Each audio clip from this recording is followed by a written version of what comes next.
Para tayo makapag-innovate, dapat makapag-adapt tayo. In the same way na hindi rin po tayo magiging obedient kung hindi naman tayo po nakapag-adapt. Dahil kailangan mag-adapt ka para ka makasunod. Kung hindi, ang mangyayari, hindi rin po natin susundin kung ano yung dapat nating sundin.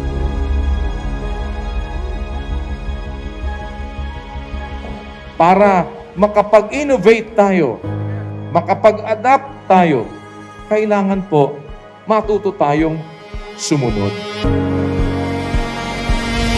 Ang susunod pong step, dapat maging interesado. Kasi pagka hindi ka naging interesado, hindi ka magkakaroon ng drive.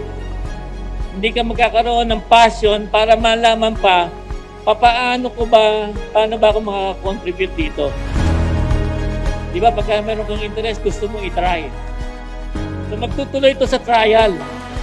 Pagka na-try mo na at nagustuhan mo, uulitin mo na siya.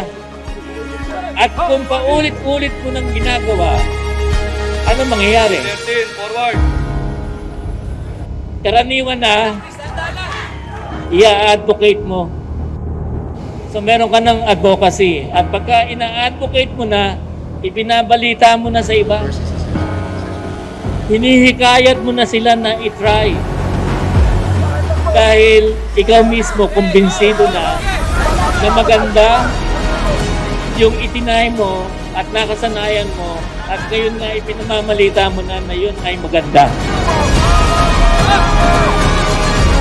Napakahalaga na makapag-adapt tayo at sa adaptability natin, mahalaga na makapag-anticipate tayo.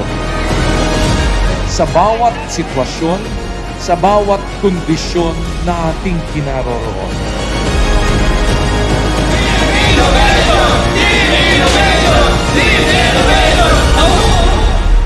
Isang bagay po yan na ipinakita ni St. Paul.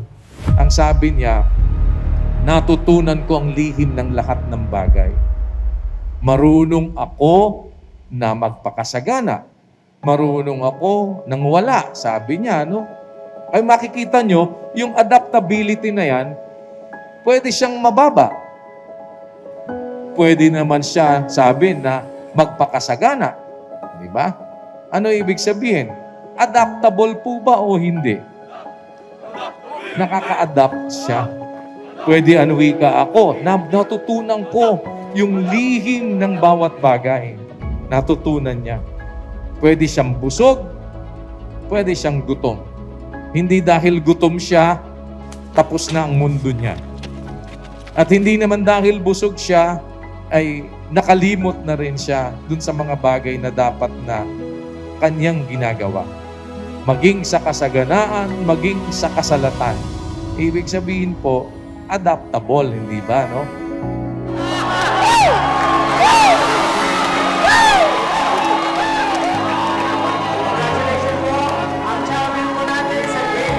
Since we know for a fact, based on our experience, how important adaptability is, dapat po isa yan sa mga characteristics na i-enhance natin sa ating mga sarili at ganun din po sa ating kumpanya.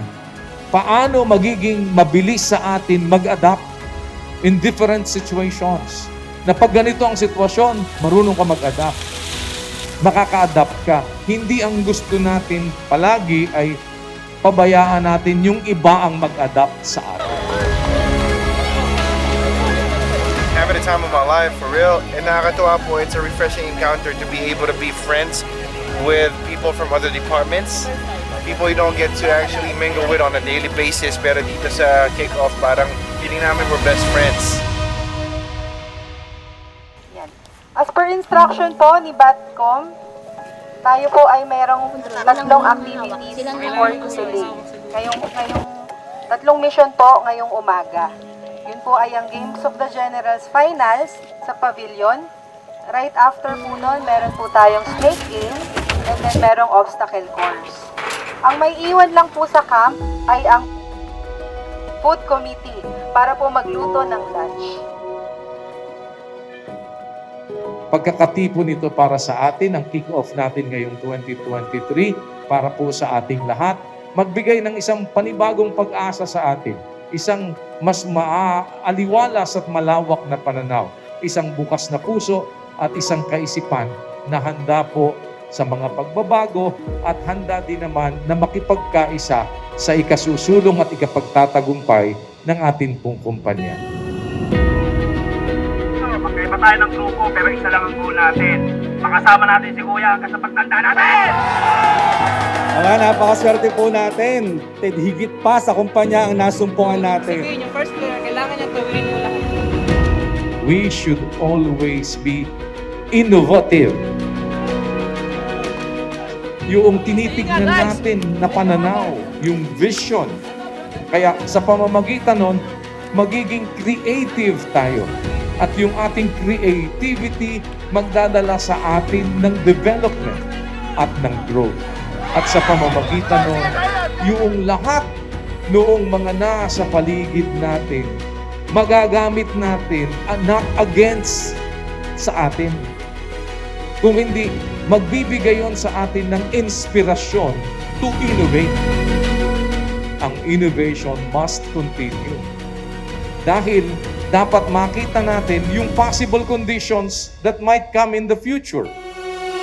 Mayroon tayong mga panuntunan na dapat nasundin. Diyan po pumapasok ang obedience. Dapat bukas po ang ating kaisipan, bukas ang ating mga puso doon sa magandang hangarin at vision ng kumpanya. Di ba sinasabi nga natin, obedience,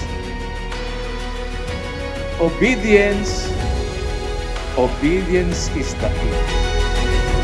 We are looking forward na sa tulong at awa po ng Diyos ay mas marating natin